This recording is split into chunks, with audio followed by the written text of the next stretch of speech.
ہم نواسب سے اور روافض سے بالکل الگ ہیں. ہمارا ایک معتدل اور اللہ کے فضل و کرم سے صراط مستقیم والا عقیدہ ہے. ہم نہ تو بطریق روافض اہل بیت کا ذکر کرنے کے قائل ہیں اور نہ ہی بطریق نواسب نعوذ باللہ صحابہ اور اہل بیت کی تنقیص کرنے کے قائل ہیں. ہم تمام کا ادب و احترام کرتے ہیں، لیکن جب ہم ذکر اہل بیت کرتے ہیں، ذکر صحابہ کرتے ہیں، تو ہم اہل سنت کی طرز اور طریق پر کرتے ہیں.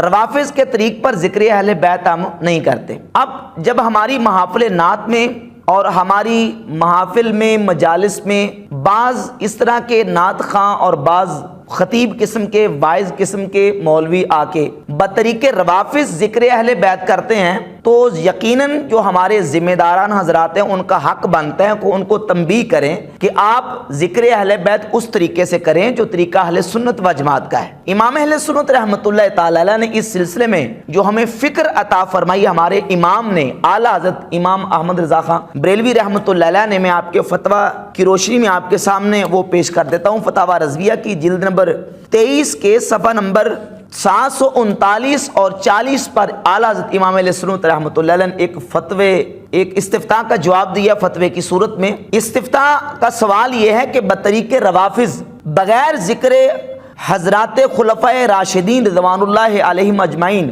اہل سنت کے واسطے واقعات کربلا بیان کرنا اور بوجہ ہم نامی خلفائے ثلاثہ حضرت ابو بکر و عمر و عثمان فرزندان حضرت علی کرم اللہ وجہہ کا تذکرہ من جملہ شہدائے دشت کربلا ترک کرنا جائز ہے یا نہیں؟ یعنی خلاصہ یہ ہے کہ کیا کوئی بندہ بطریق روافض ذکر اہل بیت کر سکتا ہے کہ نہیں؟ خلفائے راشدین کے ذکر کو چھوڑ کر صرف اہل بیت کے افراد کا ذکر کرے اور خلفائے راشدین کا تذکرہ نہ کرے تو کیا کرنا چاہیے؟ امام اس کا جواب دیتے ہیں، فرماتے ہیں افضل اذکار ذکر الہی عزا جلالہ ہے، اور ذکر الہی میں سب سے افضل نماز. اگر نماز بھی بطور روافض پڑھی جائے گی ناجائز و ممنوع ہے، نہ کہ اور اذکار مجالس اور نہ کہ اور اذکار مجالس محرم شریف میں ذکر شہادت شریف جس طرح عوام میں رائج ہے، جس سے تجدید حزن و نوحہ باطلہ مقصود اور اکاذیب و موضوعات سے تلویث موجود خود حرام ہے. فرماتے ہیں سب سے افضل ذکر نماز ہے. اگر کوئی بندہ نماز بھی بطریق روافض پڑھے گا، امام فرماتے ہیں وہ جائز نہیں ہے. جب نماز بطریق روافض جائز نہیں ہے تو ذکر اہل بیت کوئی بطریق روافض کرے وہ کیسے جائز ہو جائے گا؟ وہ بھی اہل سنت کے طریق پر کرنا ہوگا. اور امام اہل سنت فرماتے ہیں ہاں ذکر فضائل شریف حضرت سیدنا امام حسین ریحانہ رسول صلی اللہ تعالی علیہ وسلم بروجہ جائز روایات صحیحہ معتمدہ معتبرہ سے ضرور نور عین و عین نور ہے، مگر صرف اسی پر اختصار اور ذکر خلفائے کرام رضی اللہ تعالی عنہم سے دامن کشی خصوصاً لکھنؤ جیسے محل حاجت میں کہ کوفہ ہند ہے ضرور قابل اعتراض و احتراز ہے. یعنی ایسے مقام پر جہاں روافض کا دورہ ہو اور ان کی کثرت ہو اور رافضیت کو پرموٹ کیا جا رہا ہو، ایسے مقام پہ خلفائے راشدین کا تذکرہ نہ کرنا اور ان کے ذکر کو ترک کر دینا ضرور قابل اعتراض ہے، اور ایسا اقدام ضرور قابل اعتراض ہے، اس سے بچنا چاہیے. اب اگر کسی محفل میں کسی مجلس میں یہ کہہ دیا جائے کسی نعت خواں کو کسی عالم کو کہ بھائی صحابہ کی منقبت بھی سنا دے، ابو بکر صدیق کی منقبت سنائے، حضرت فاروق اعظم عثمان غنی کی منقبت سنا دے، تو یہ نعوذ باللہ ناسبیت نہیں ہے، یہ خارجیت نہیں ہے، یہ طریقہ اہل سنت ہے امام اہل سنت رحمۃ اللہ کی تصریح کی روشنی میں. اب میں ایک مصلحانہ انداز میں مفتی حنیف قریشی صاحب اور ہمارے ایک نعت خواں ہیں حاکم علی حاکم صاحب، ان دونوں کا کلپ سن ان کی سامنے میں گزارش پیش کروں گا کہ جو بیان ان کا آیا اور اس میں انہوں نے کہا کہ لوگ جو ہیں وہ اہل بیت کا ذکر سنتے ہیں اور سن کے جناب وہ پریشان ہو جاتے ہیں، اور علی کا ذکر سن کے پریشان. الحمدللہ کوئی سنی پریشان نہیں ہوتی. سنی کا تو سینہ ذکر اہل بیت سن کے ٹھر جاتا ہے. ہماری آنکھیں اللہ کے فضل و کرم سے مولا علی اور ذکر اہل بیت سن کے ان کا ذکر ہماری آنکھیں ٹھنڈی ہوتی ہیں، سینہ ہمارا شاد ہو جاتا ہے. لیکن ہم ذکر اہل بیت بطریق روافض نہ سننے کے قائل ہیں نہ کرنے کے قائل ہیں. ہم اس طرح ذکر اہل بیت سنتے ہیں، اس طرح کرتے ہیں جس طرح کہ ہمارے ائمہ کرام علیہم رضوان کی تصریحات ہیں. اب اگر کسی سنی نے کسی محفل میں کسی نعت خواں کو یہ گزارش کر دی اور فرمائش کر دی کہ بھئی صحابہ کی منقبت سناؤ، تو اب اس سلسلے میں یہ بات کہنا کہ دیکھیں جی جناب اعلیٰ حضرت امام اہل سنت رحمۃ اللہ علیہ نے بس جو شان بیان کی ہے تو صرف 3 لوگوں کی، یعنی نبی کریم علیہ الصلوۃ والسلام کی یا تو نعت لکھی ہے، یا مولا علی کی منقبت بیان کی ہے، یا پھر انہوں نے حضور غوث پاک کی منقبت بیان کی ہے۔ اس کے علاوہ تو کسی کی منقبت بیان کی ہی نہیں ہے انہوں نے۔ تو ہم تو اعلیٰ حضرت کے طریقے پر ہیں، ہم تو اعلیٰ حضرت کی طرح ذکر اہل بیت کرتے ہیں، حالانکہ یہ بات بالکل حقیقت کے برعکس ہے۔ امام اہل سنت رحمۃ اللہ علیہ کی جس طرح انہوں نے ہدایت بخشش کے والے سے مفتی صاحب نے کہا کہ تینوں جلدیں اٹھا کے دیکھ لیں، علی سبیل تنزل ہم تینوں جلدوں کو اٹھا کے جب دیکھتے ہیں، پہلی بات یہ ہے کہ تیسرا حصہ ویسے مشکوک ہے، لیکن جب ہم ان کے کہنے پر تینوں جلدوں کو اٹھا کے دیکھتے ہیں تو تیسری جلد میں سیدنا فاروق اعظم کی منقبت بھی موجود ہے اور صدیق اکبر کی منقبت بھی موجود ہے۔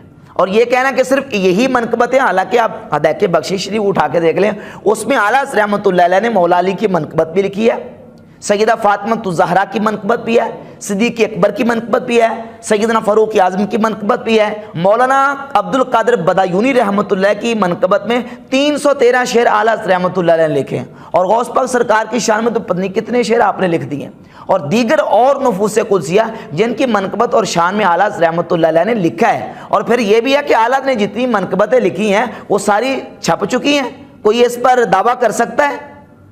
تو کیا آپ کسی کے پاس ثبوت ہے کہ جو کچھ اعلیٰ نے لکھا وہ سارا چھپ چکا ہے؟ اور پھر باقاعدہ تصریحات موجود ہیں کہ امام اہل سنت رحمۃ اللہ علیہ نے جو منقبت صدیق اکبر لکھی، میں ایک منقبت آپ کے سامنے پیش کرتا ہوں۔ یہ اعلیٰ رحمۃ اللہ علیہ کی کتاب ہے مطلع القمرین، اس میں آپ نے ایک منقبت نقل کی ہے، اور یہ بڑی ایمان افروز بات ہے اس سلسلے میں۔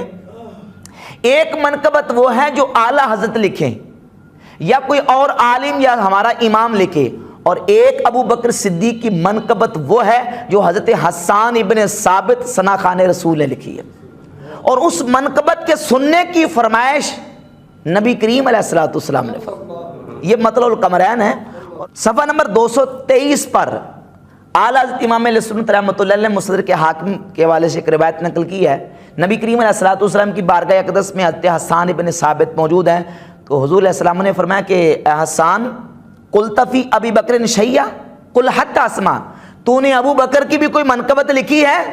قل حتی اسمع، ہمیں ابو بکر صدیق کی منقبت سناؤ تاکہ ہم سنیں۔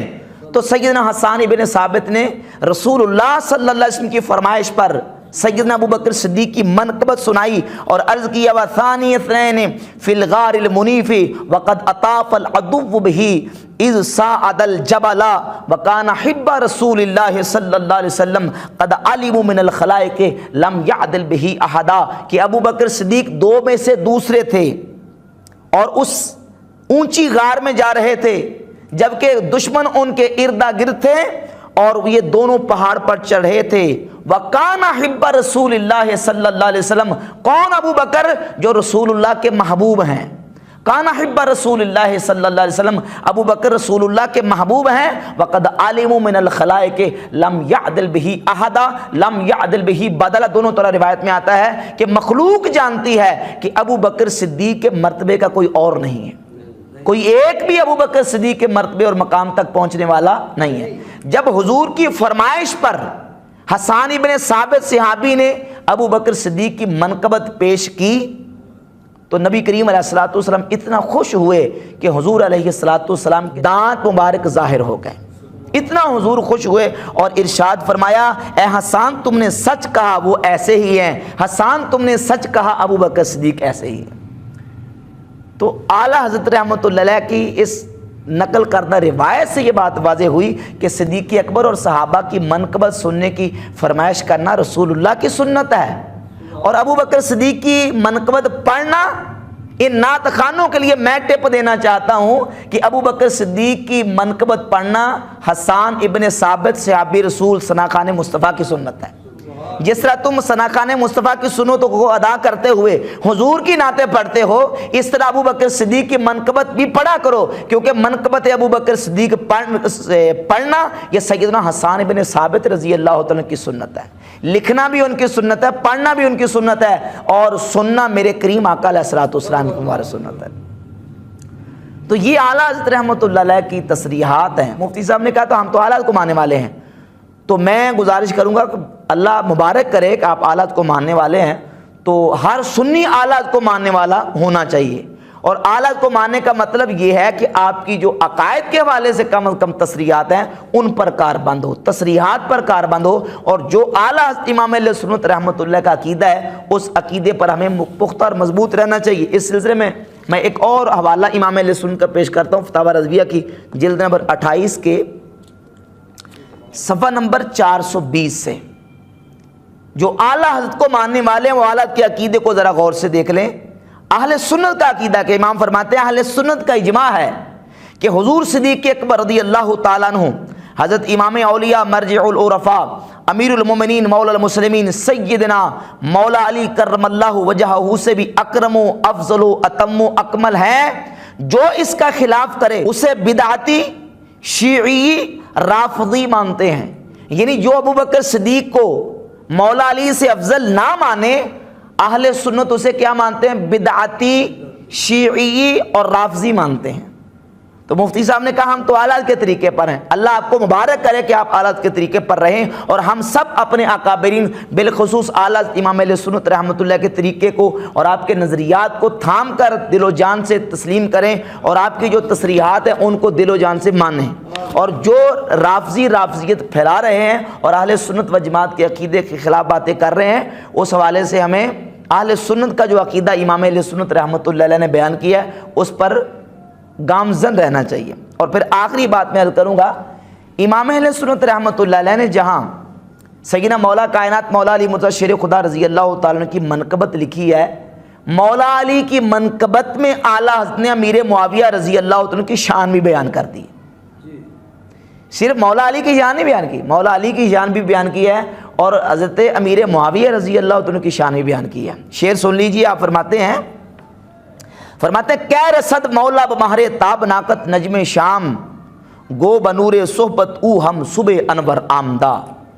یعنی مولا علی کی بارگاہ میں عرض کرتے ہیں کہ یا مولا علی مشکل کشا شیر خدا، آپ کا چمکدار تابناک سورج، اس سورج کی روشنی کو شام کا ستارہ کیسے پہنچ سکتا ہے؟ یعنی آپ مولا علی کو اعلیٰ نے مہر تابناک قرار دیا اور سیدنا امیر معاویہ کو نجم شام قرار دیا. یعنی کیا کہ وہ چمکتے ستارے ہیں شام کے، اور آپ تو سورج ہیں روشنی کا، اور آپ کی روشنی کے سورج کے مقابلے میں امیر معاویہ جو شام کے ستارے ہیں وہ آپ کی عظمت تک نہیں پہنچ سکتے. ہاں، اور جو استدراک پیچھے ایک وہم پیدا ہوتا تھا اس کا رد کر دیا. کہا گو بنور صحبت او ہم صبح انور آمدہ، گو امیر معاویہ بھی چونکہ صحبت نبی کریم علیہ السلام کی ان کو حاصل ہے، گو بنور صحبت، اگرچہ صحبت مصطفیٰ کریم علیہ السلام کے نور کی وجہ سے او ہم صبح انور آمدہ، وہ بھی صبح کی روشنی اور اجالا کرتے. ان کی شان بیان کر دی اور کہا کہ ناسبی را بغض تو سوئے جہنم را نمود. اے مولا علی، ناسبی کو آپ کا بغض جہنم لے جائے گا. رافضی از حب کاذب در سکر در آمدہ، رافضی آپ کی جھوٹی محبت میں جہنم، رافضی از حب کاذب در سکر در آمدہ، اور رافضی آپ کی جھوٹی محبت میں جہنم میں جائے گا. اور اعلیٰ نے یہ جو شعر لکھا ہے نا، یہ صحیح حدیث کا ترجمہ ہے. یہ کتاب ہے امام ابن ابی العاصم کی کتاب السنہ. اس میں مولا علی رضی اللہ عنہ سے سند صحیح کے ساتھ یہ حدیث موجود ہے. مولا علی شیر خدا رضی اللہ عنہ خود فرماتے ہیں، آپ فرماتے ہیں کہ بعض لوگ ایسے ہیں جن کو میرا بغض جہنم میں لے جائے گا، اور بعض لوگ ایسے ہیں کہ جن کو میری محبت جہنم میں لے جائے گی. کتاب السنہ کی روایت نمبر 983 اور 986 دونوں کا مضمون تقریباً ملتا جلتا ہے. مولا علی فرماتے ہیں لَيُحِبُّنِي قَوْمٌ حَتَّى يُدْخِلَهُمْ حُبِّ النَّارِ، ایک قوم وہ ہوگی کہ جن کو میری محبت جہنم میں لے جائے گی. وَلَا يُبْغِضُنِي أَقْوَامٌ حَتَّى يُدْخِلَهُمْ بُغْضِ النَّارِ، اور ایک قوم وہ ہوگی جن کو میرا بغض جہنم میں لے جائے گا. تو جو جھوٹی محبت کرنے والے وہ بھی جہنم میں، جھوٹی محبت جو کرتے ہیں، جس طرح عیسائی عیسیٰ علیہ السلام کے ساتھ جھوٹی محبت کرتے ہیں، ان کو خدا کا بیٹا اور خدا کہتے ہیں.